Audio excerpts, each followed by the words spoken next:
Good afternoon and welcome to Spectrum Television News at noon. I am Uyai Imem, come to you live from Uyo, the Akwa Ibom State capital. Let's take a look at the headlines. Former President Jonathan returns to Nigeria after being trapped in Coup-Hit, Guinea-Bissau. Institute of Chartered Secretaries and Administrators of Nigeria holds 6th Annual Summit in Uyo, highlights governance, AI adoption and new tax regime. In other news, President Donald Trump says the United States will permanently pause migration from third world countries. We'll bring you the details of these stories and more in a moment.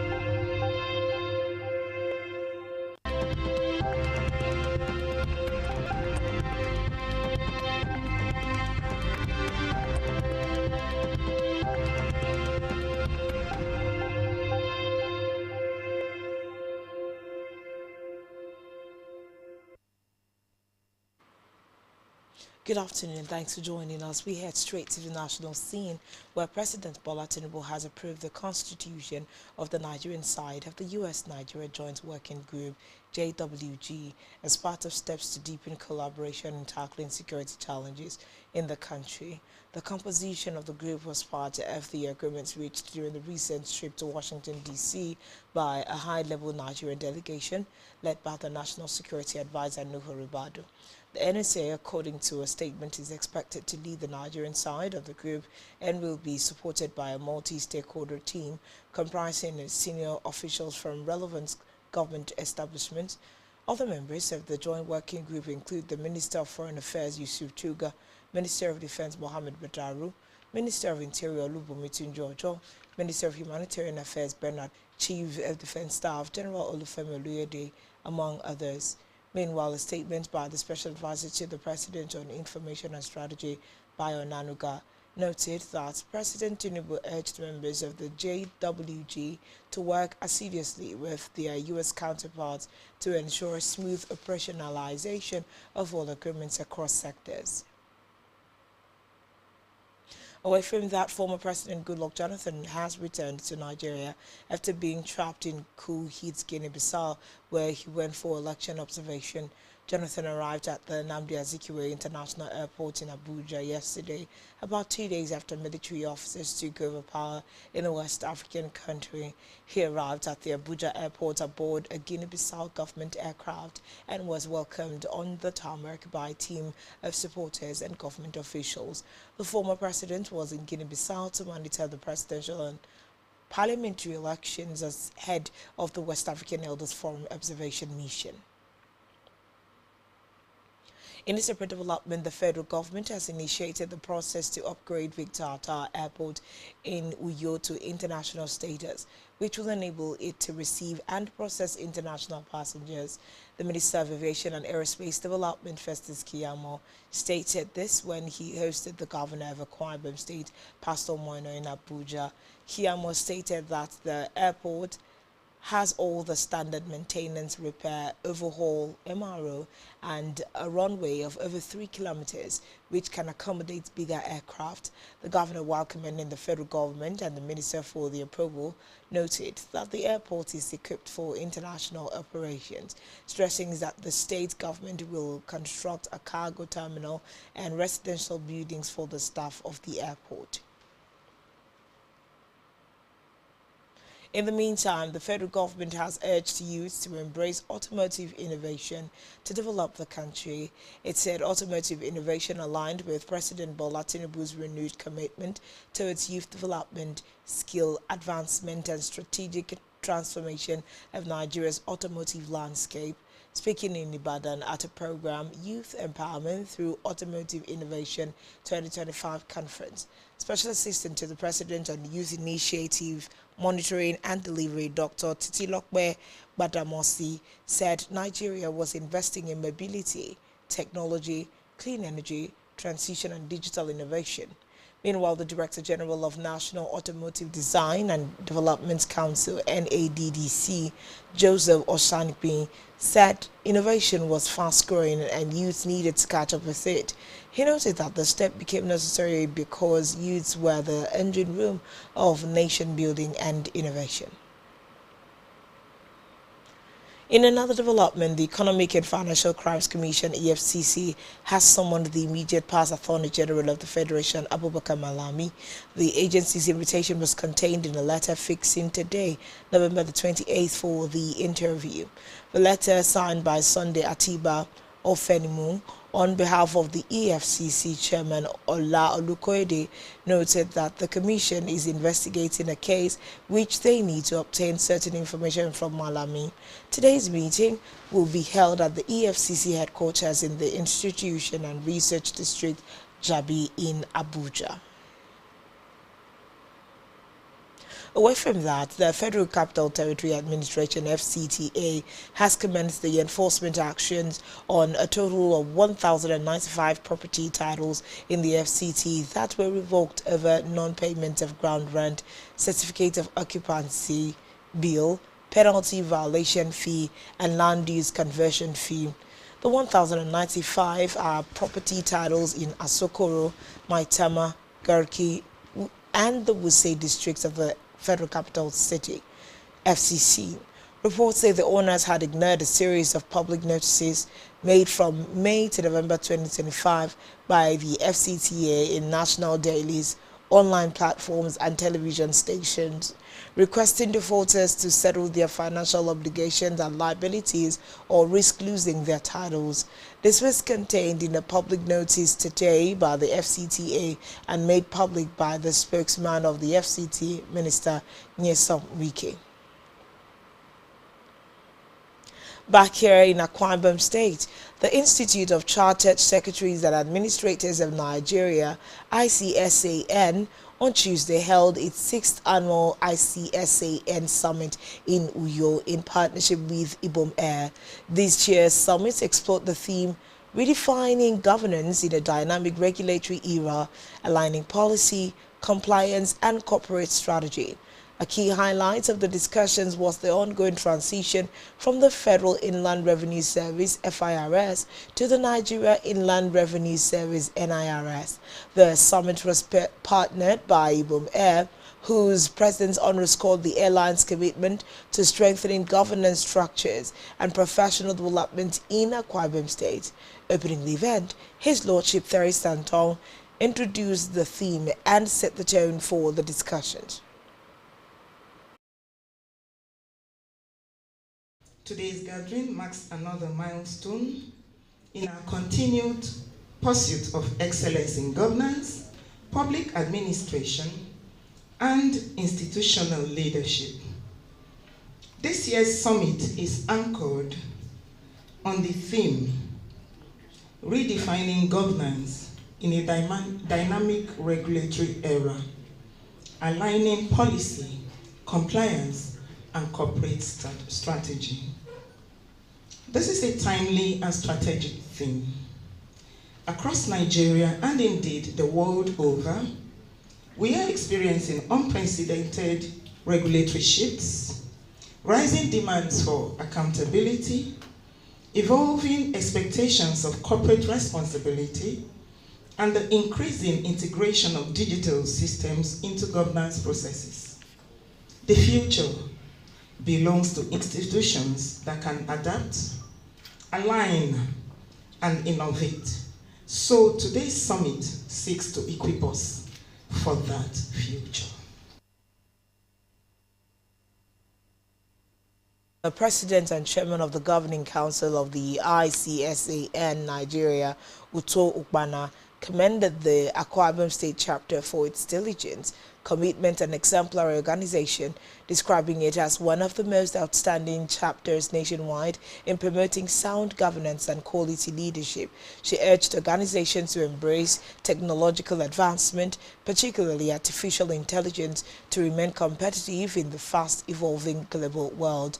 Delivering the keynote address, PDP National Publicity Secretary Inyeme Mobong emphasized that governance must be seen as a strategic function grounded in anticipation, integration, and alignment. He urged business leaders to act in ways that harmonize political realities without compromising human values.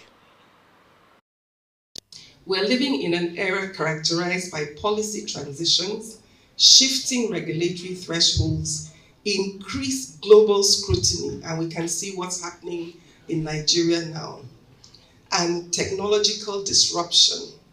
For organizations to remain competitive and for governance, we must not only respond to these changes, but also anticipate, understand, and leverage them strategically. The changes place a unique responsibility on governance professionals to serve as translators between policy and practice and between regulation and operational strategy. Today's summit, therefore, provides us an ideal platform to interrogate these realities, generate actionable insights, and equip our members, and indeed all participants, with the tools and to NIRS, governance, compliance trends, and Nigeria's investment climate. Present at the event were the Vice President of ICSAN, Francis Oyewale, past Chairman of the Akwa Ibom Chapter, Andy Amos, Barrister Ime Asibong, Justice Itam Baba, Annie Sieneche, Group Manager Marketing and Communications at Ibom Air, Imelda Abba, Group Manager Corporate Services at Ibom Air, Professor Idorian Eyo, ICSAN. We move now to Africa, where the Economic Community of West African States, ECOWAS, has suspended Guinea-Bissau from its decision-making bodies over a coup in the West African country. ECOWAS Mediation and Security Council, MSC, took the decision after an emergency meeting yesterday. The MSC said at the end of the virtual meeting, under the chairmanship of Julius Maada Bio, President of Sierra Leone and Chairperson of the Authority of ECOWAS, heads of state and government, that the Council decides in accordance with the provisions of the ECOWAS Protocol on Democracy and Good Governance 2001 to suspend Guinea-Bissau from all ECOWAS decision-making bodies until the restoration of full and effective constitutional order in the country.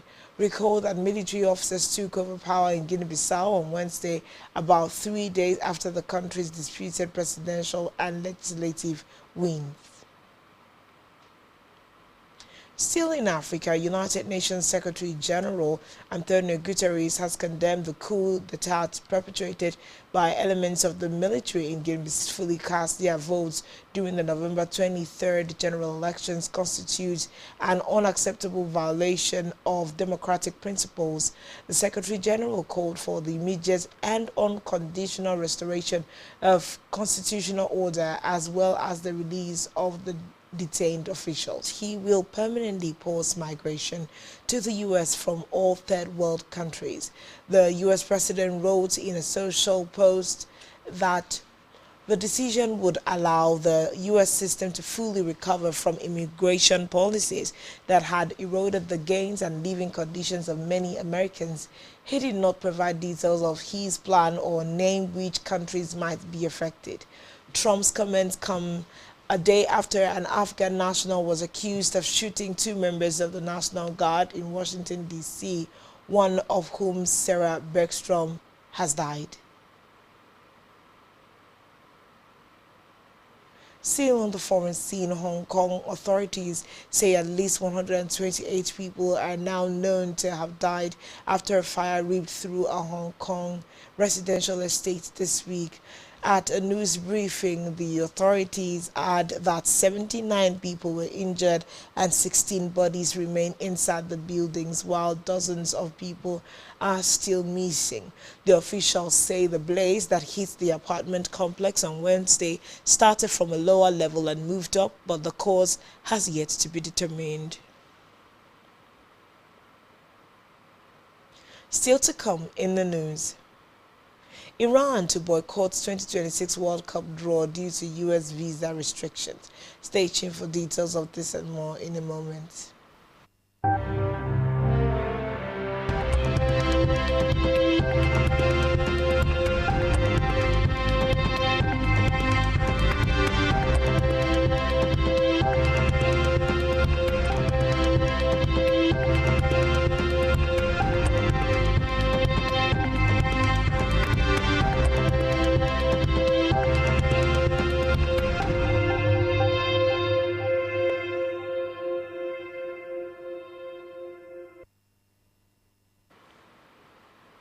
Welcome back and thanks for staying tuned. To conclude the news on this hour, we head to the world of business, where the World Bank has advised the federal government to urgently cut import tariffs and remove ban on some import items to reduce rising prices of goods and services. According to the World Bank Country Director for Nigeria, Matthew Verghese, the measures, if applied, will reduce poverty rate. Verghese, who spoke in Lagos, noted that high inflation erodes the purchasing power of millions of Nigerians in its Consumer Price Index report for October. The National Bureau of Statistics put the inflation rate at 16.05%, down from the September figure of 18.02%, according to the NBS. It was the 7th consecutive month of decline and the lowest in the last 3 years. Still in business, the Central Bank of Nigeria, CBN, has instructed all banks, payment service banks, and other regulated financial institutions to immediately withdraw any advertisement or promotional material that does not comply with established consumer protection and fair marketing standards.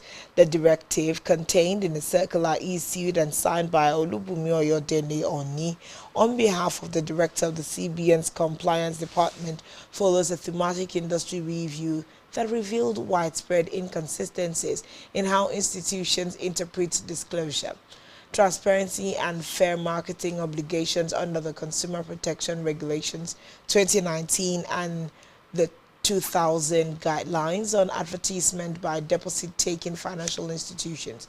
According to the Apex Bank, the review showed that many institutions continue to publish adverts that exaggerate benefits, omit key information, obscure risk, or rely on unaudited financial statements. The CBN warned that such practices mislead customers, distort market competition, and undermine the integrity of the financial system. On our health news, the Ogun State government has validated and adopted a new infection prevention and control manual as part of its efforts to improve patient safety, enhance healthcare workers' protection, and standardization of infection control practices across all health facilities in the state. Speaking at a one-day validation and dissemination event in Abeokuta, the Commissioner for Health, Dr. Tomi Koka, described the manual as a significant milestone in the state's commitment to strengthening healthcare delivery and safeguarding the well-being of residents. Koka said the documents reflect the government's resolve to institutionalize evidence-based practices, noting that strong infection control systems are critical to preventing avoidable infections, ensuring uninterrupted healthcare services, and improving outbreak preparedness. The Commissioner explained that the manual provides practical step-by-step guidance for healthcare workers on standard precaution, environmental hygiene, waste management, safe injection practices, and surveillance of health-associated infections. Now to the world of sports. The Iranian Football Federation has announced that Iran is to boycott next week's World Cup finals draw in Washington because the United States refused to grant visas to several members of the delegation. Iranian sports websites had claimed on Tuesday the United States had declined issuing visas to several members of the delegation, including the president of the federation, Majid Taj. Still in sport, Leandro Trossard is a doubt for Arsenal's Crunch London derby at Chelsea's on Sunday after limping out of the corners. Champions League winner, over Bayern Munich. Trossard walked off shortly before halftime with some discomfort in his left leg after receiving treatment from a member of Arsenal's medical staff. The news is a blow for manager Mikel Arteta, who has steered Arsenal to the top of the Premier League and Champions League standings this season despite a spate of injuries. On entertainment news, media and entertainment entrepreneur Seyibomi Ogunsanya, popularly known as Seyi Banks, has reaffirmed the power of African creativity on the global stage, declaring creativity as Africa's strongest export. Banks shared his views while speaking on the Creativity and Innovation panel at the Africa Blockchain Festival 2025 in Kigali. He stressed that emerging technologies such as blockchain, AI, and digital tools should serve as amplifiers for African art, culture, and storytelling. And that's all we have for you on this news bulletin. Do what's for us in social media. Subscribe to our YouTube channel, all of which you can find on our website, SpectrumTVLive.ng. This has been Spectrum Television News at 12. I am Uyai MM. Do enjoy the rest of your weekend. Good afternoon.